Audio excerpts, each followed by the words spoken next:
Patrick, we are ready when you are ready. All right, hello everyone. My name is Patrick Hora, and for my business plan, I formed a company by the name of Itinerary for You Agency. So Itinerary for You is a travel agency, and before I get into the company summary, I want to tell you why I chose this industry. I could have chosen anything for this capstone, so I thought travel industry is cool because there's a lot of benefits that come with it, and I think it's one of the greatest gifts we have in life to do is to go explore and travel. A couple benefits that come with traveling. You learn about the history, places, and cultures. It slows us down, especially Americans. We live such a fast-paced life. It gives us a little time to slow down and take a break. It helps break habits mentally, physically, and emotionally, and it reduces stress and helps regain enthusiasm for life. A little summary of the company. It's in LA, the headquarters. I want to be the main provider for travel for college students and other interested demographics. We're going to establish connections with Cal State universities, and there's 23 Cal State universities in total, so if we connect with all 23 of them, there's about 25,000 each university. We have a big target market. We want to get rid of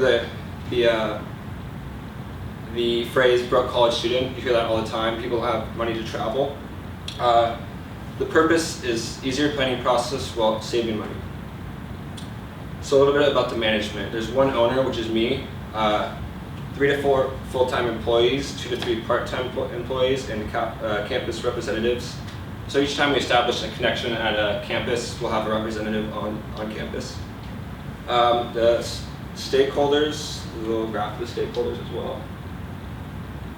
So a little bit about the background.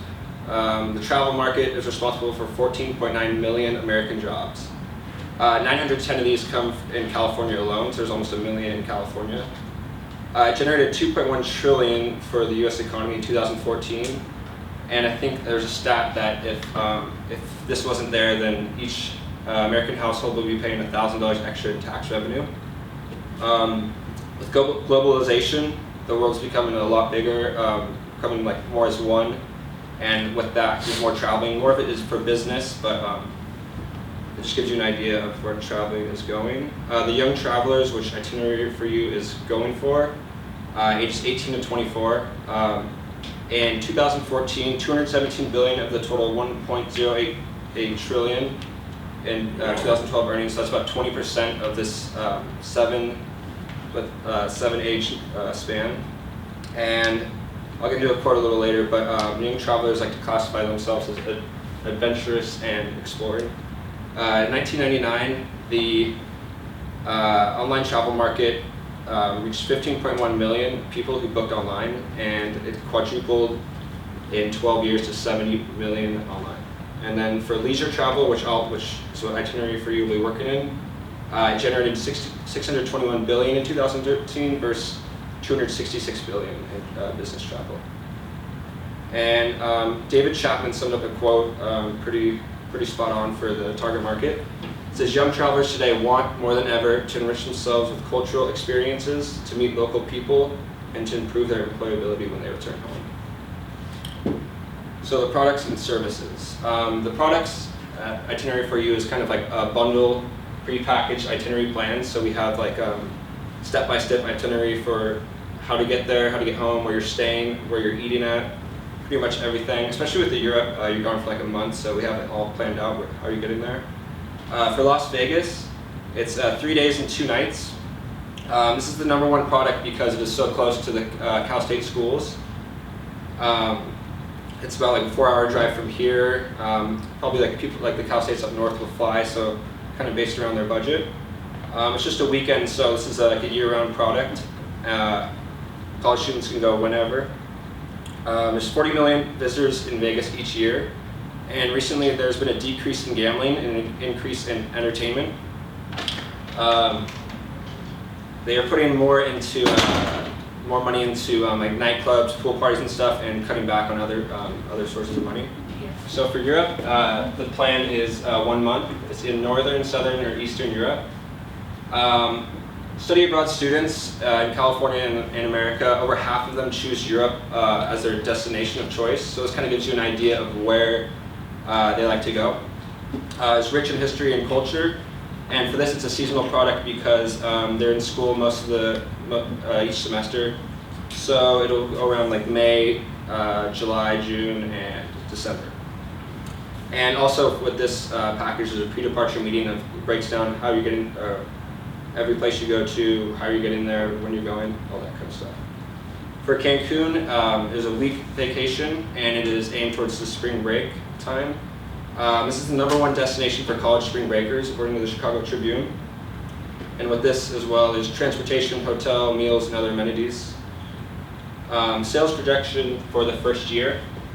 So as you can see, Las Vegas starts out slow, and once spring break hits, and all the way into summer, like the pool parties and stuff they have there, with the weather, it's pretty high in sales, and it'll drop down, and then eventually into December for winter break, as well as Europe.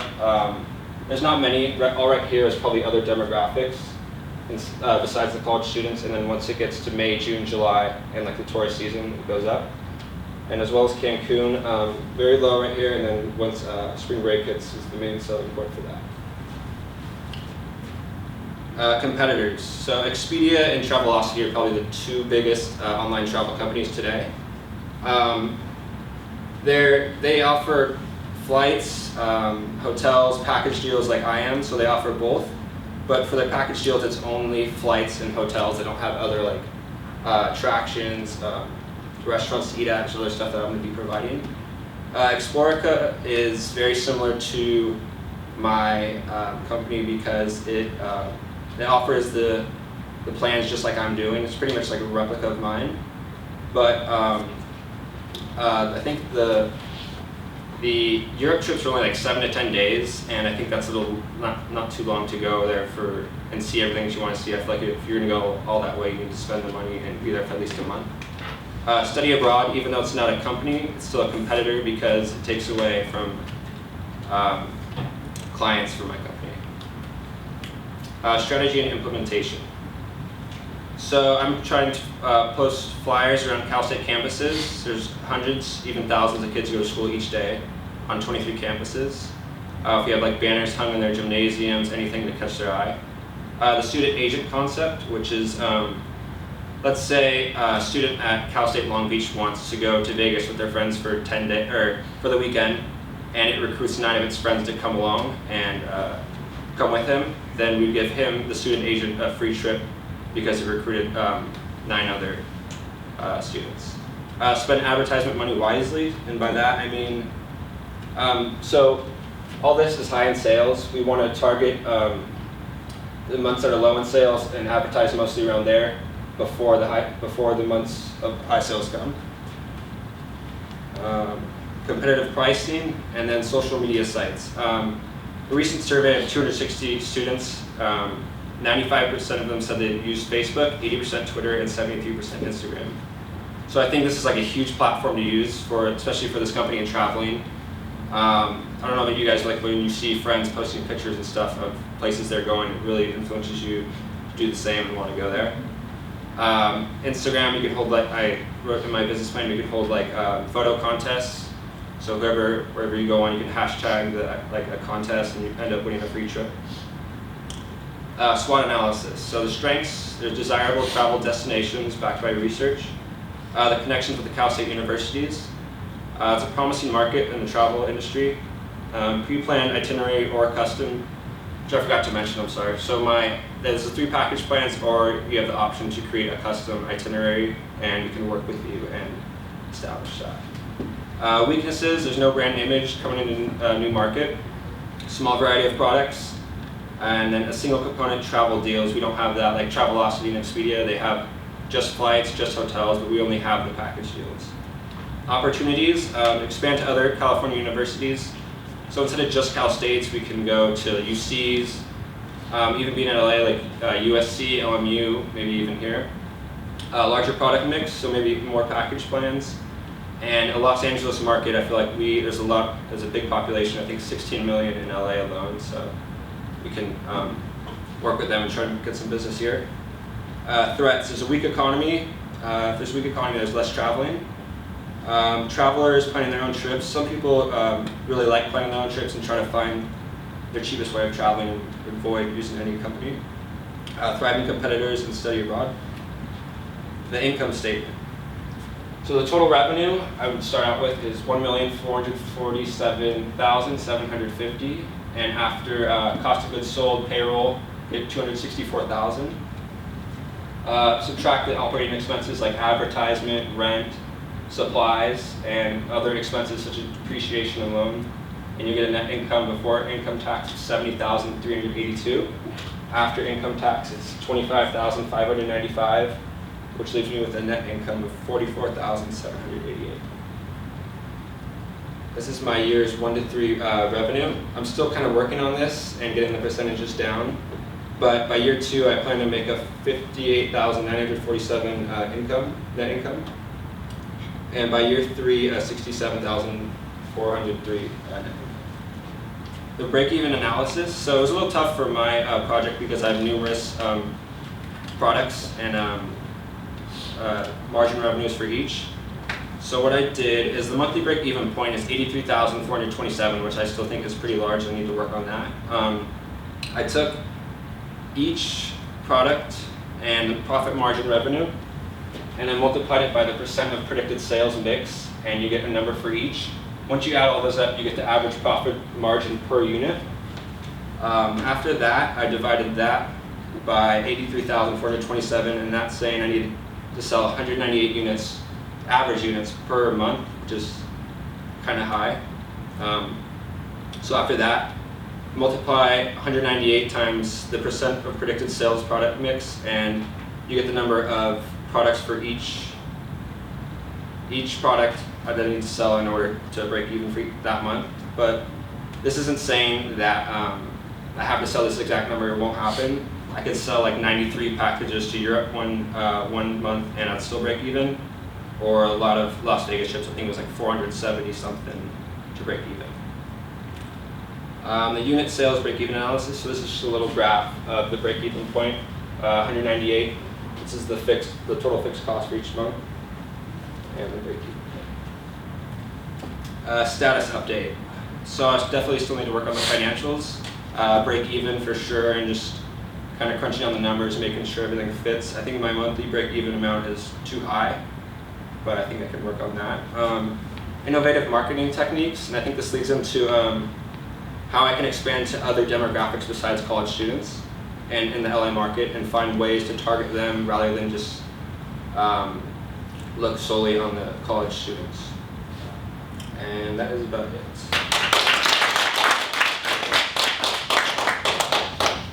Good job. Questions? Yes. After you said that you have, like when they go back to Europe, you have like a specific itinerary. Yeah. So would you say it's like for instance with my timeshare, I can get like all exclusive, inclusive deal, like packages. Would you say that's like all inclusive, or would it have to be an extra?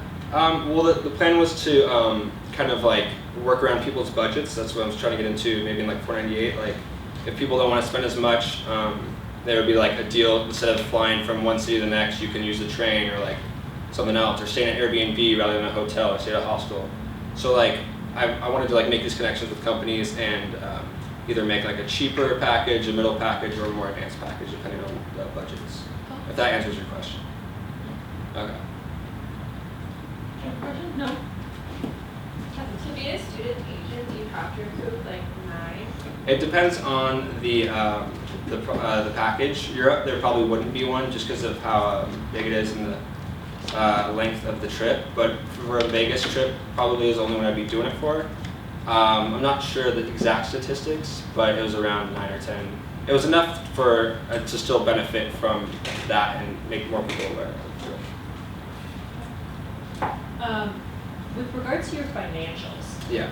so you have a pretty high break even. Yeah. And I would expect that to happen more maybe in year 2 or year 3 when people are aware of your products and services, and you actually have people continually walking in the door.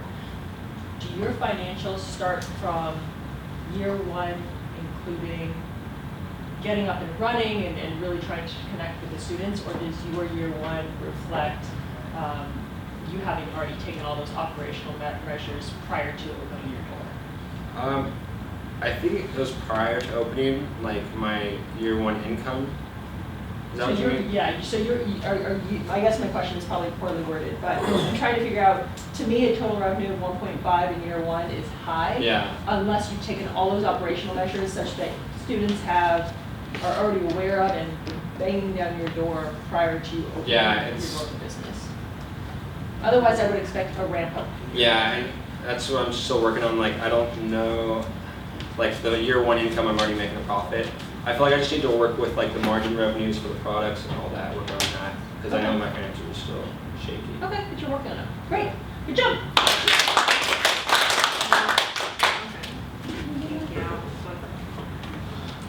Alright, morning class. We'll be talking to you guys about my business plan startup for Bailey Senior Living Community and the problem. So there's actually a lack of options for senior living within the city of Inglewood, and I know you're probably wondering how would I know that, or why am I even focused on the senior living market? And it's very simple. My grandmother Dorothy Bailey was recently looking for a home, and we took her out shopping, and every facility we looked at, she hated. She's extremely picky. She's 75, might I add. And every facility from Marina Del Rey to Torrance to Gardena, she hated. So we had to sit down with her and we asked, what are you looking for? What do you want? How can we, get you somewhere that you actually like and won't be angry about, that will put you in there? And so this is how Bailey's kind of was established. So it'll be a 16-unit facility designed for 20 residents. There will actually be split in half for single rooms and actually double for those who would like to have a roommate. If not, you can live by yourself. And it will be designed to strengthen the body and mind of its residents. I really want to focus on the physical aspect simply because my grandmother deals with the horrible case of arthritis due to lack of proper stretching and lack of proper movement in the body. So I'll focus on that aspect. And also providing an alternative for families. I do everything for my grandmother along with my other cousins. We take her to the grocery store, we take her shopping, we take her to get her upkeep, nails, hair, you name it, we have to do it. There's no choice. And so we'll kind of take a weight off of our shoulders if there was a facility that kind of provided these options that can take her to go handle her duties. And also creating a community will cater to the needs and well-being of its residents. Company description. It will be located in Inglewood, California, as stated earlier, providing an assistance with daily living activities, eating, cleaning, bathing, things of that nature. If you need help, we will help you. The mission is enriching the lives of those we serve with compassion, respect, excellence, and integrity, also focusing on the optimum life pillars. And basically these pillars are kind of a guide to achieve happiness in one's life or satisfaction with one's life. And I felt in order to achieve happiness and satisfaction, we need to touch on the 6 pillars. First being spiritual. I understand that everyone is not involved in church or, has a focus or a higher power. So we will offer church on Sundays, or those who have their own preference, we will provide a car service to take you where you need to go and bring you right back. Purposeful. We want all of our residents to feel they have a purpose in life, a meaning. We know that you're older, but we still want you to continue to enjoy and celebrate life each and every day. Physical. We're going to provide fitness classes. We want to continue to make sure all of those residents are staying active. I don't want any residents sitting down watching TV every day, not being involved. We're going to have, light classes, nothing too stressful, too rigorous on the body.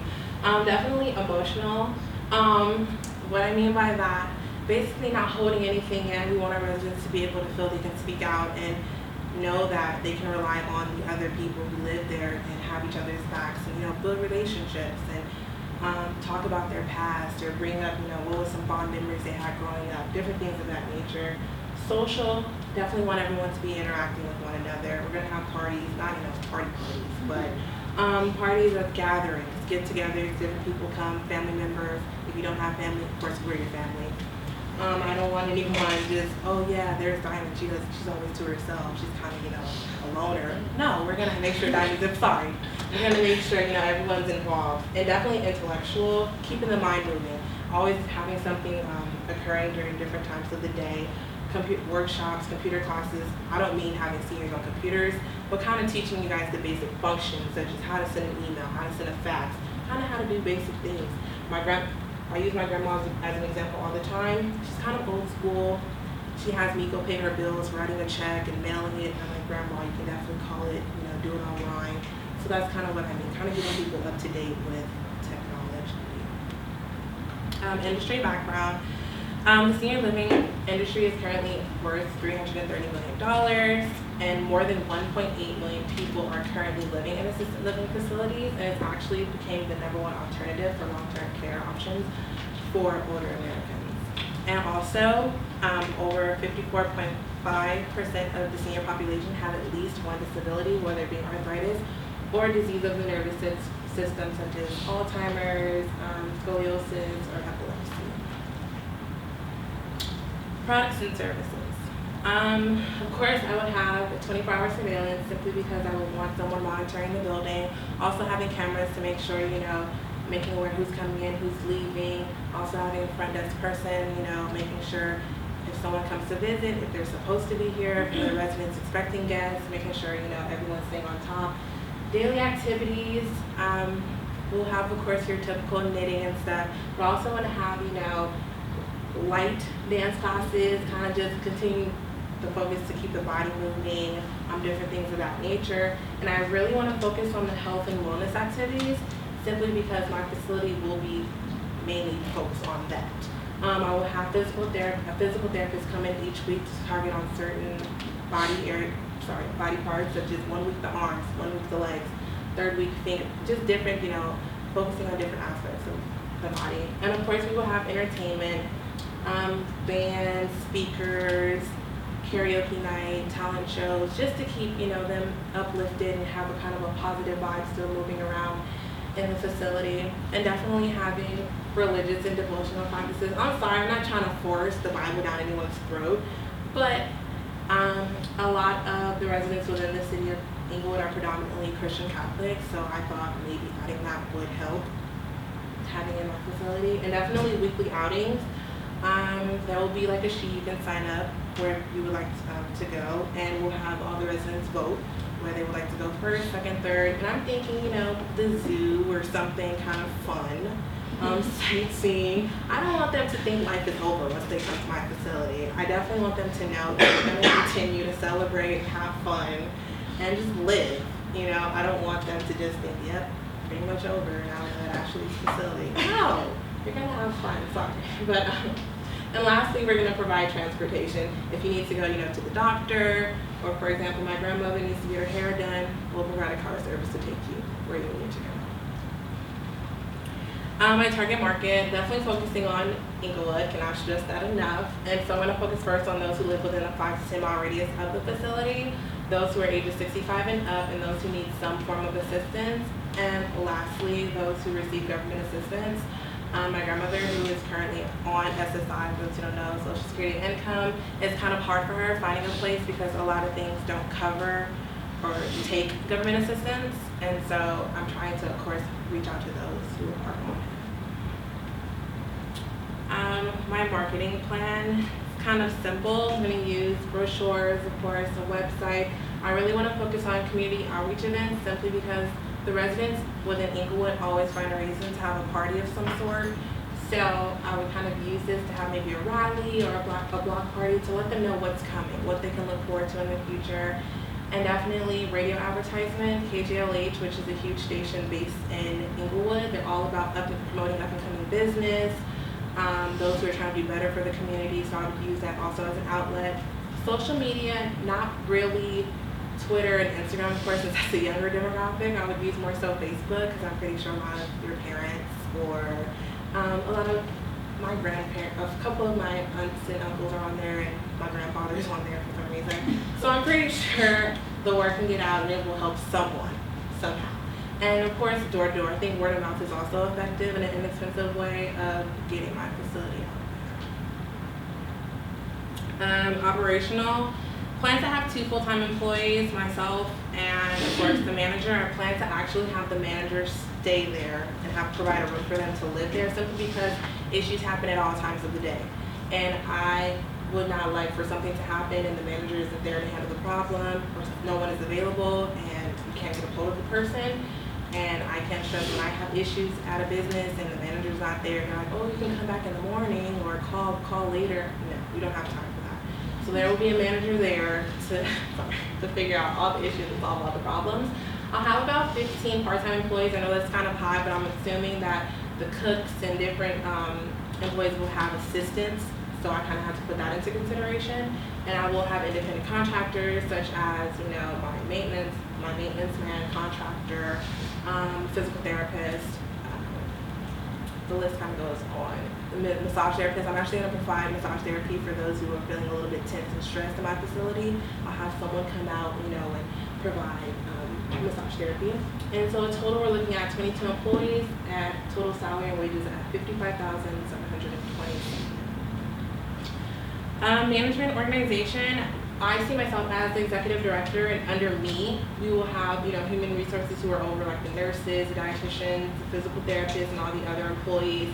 I'll have someone in charge of resident programs, making sure that the programs are exciting and beneficial to the residents, making sure they're actually seeing these as helpful and not just boring and useless. And so also seeking out their opinions. What would they like? What can we change? Or what are some things we can work on? Also someone in charge of sales, making sure that my beds are full. I would not like any beds empty. I need at least all to break even, which I'll talk about later. Okay, great. The financials. Okay, they're still a work in progress, and I know it's a bit much, so I'll kind of just do a brief overview. My income, my net profit, we're looking at about 1.8. I have to explain that. That's basically stating that once those doors open, all 20 of my beds are filled. I know that's high expectations, but I think it's doable. And also, I would take out a 10-year loan for my facility because we're currently looking at 2.675 for the building. Inglewood is quite expensive, so I would of course take out a loan for that. And also, I looked at other expenses such as advertising, my car expenses, licensing, insurance. All of it is pretty expensive, and just supplies alone, we're looking at about $15,000. That includes food, toiletries, other ink and stuff for computers and different things of that nature. And I know that 1.8 is quite high, so I'm still working on it. I know I have to change some numbers, but we can work on that. My balance sheet. So currently, total current assets is 1.3, which is extremely high, and each year is looking at about 200,000 increase, which I definitely must work on. And total liabilities, you're looking at 586,000 and about a 20,000 increase each year. Break even. So my monthly break even is currently at 91,000. So that means I would have to have at least 16 beds filled in order to break even. And I'm currently charging $3,500 per bed. So if I were to have 16 beds filled, I can do it. But it's kind of hard to say if I will have 16 beds at least filled each month. And an update. Cannot stress financials. They need a lot of work, and I am currently working on them and getting help with them. I really want to be confident when explaining my financials, so if you guys have a question like, oh, how did you get that? I would like to be extremely confident when telling you that answer. And also market research, I feel like I could go a lot more in depth with my market, my industry, and those are the two main components I feel I need to work on. And that's one thing. Questions, concerns? Yeah. Are you going to stay in Inglewood, or are you going to? The focus is definitely on Inglewood, but I do want to expand to other lower income areas such as Compton, Carson. I want to show that you can get the Beverly Hills experience in Inglewood. I don't want people to think you only can go to those areas to get those expectations. You can come to the inner city and also receive high quality service. So it's $3,500 a month. It's 35, yes. For that. Go ahead. I had a question, and one comment was like, what did I actually say? Go ahead. With the 3,500, you mentioned that you were able to either have a single bed, like a single room to yourself, or a roommate. And I feel if you have like the facility the room to yourself, maybe you should charge them a little more.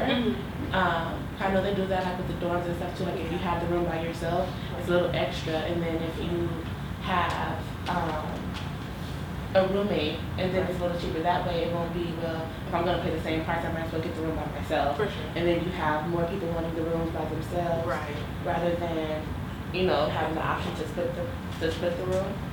And then my other question was, you talked about your octagon pillars. I wanted to know, how did you come up with that, or like, are you further emotional? Are you gonna have like some type of like therapy? Because not all elderly, but I know some that are really mean. Mm-hmm. And like, I have an encounter with a lady in Inglewood every day. And she'll come outside if your car is running too long, and she starts yelling at you because she says she hears your engine, and she's just really rude. And the way she speaks to people, she doesn't have like people skills. Like, she's really mean, and I encounter her every day, and I have to pray to So would you how did you come up with that, or will you have that type of therapy to help them with whatever issues they have going on for the reason why they're so mean, or? Okay, so This is a serious I question. gotta break it down. Okay, so how to come up with that? Actually, I was in church, and my pastor had brought up internal and external happiness, and he said in order to achieve it, you must touch on the 6 pillars, and it's kind of how it came to me. And I was like, wait, that would be great, to include that in the facility. With the emotional, yes, definitely having someone that can come talk to, of course, a therapist of some sort. I just didn't really think about that, if I really want a therapist or take them somewhere to go receive therapy. I'm still working on that aspect as far as emotional. I'm not really clear on that. Professor, I know you have questions. I do. So what's the industry value? I know you touched on it national. What's the industry value in Inglewood? In Inglewood, I still had to work on it simply because there's only 2 facilities in the city. There's Westchester Villa, and there's Morningside facility. And they aren't, when I went to visit them, they aren't really doing too well, but I do have to get that. Okay. Have you considered the secondary market? Because you spoke a lot about you and your family being the ones that took your grandmother all these places, but you didn't touch on the fact that you were actually catering to them at all. You only touched on 65 plus individual residents. I definitely I didn't focus on the secondary market simply because I was trying to just base it off of not only just my grandmother, but those who we surround ourselves with, her friends, and kind of what they need and different things like that. I didn't really focus on.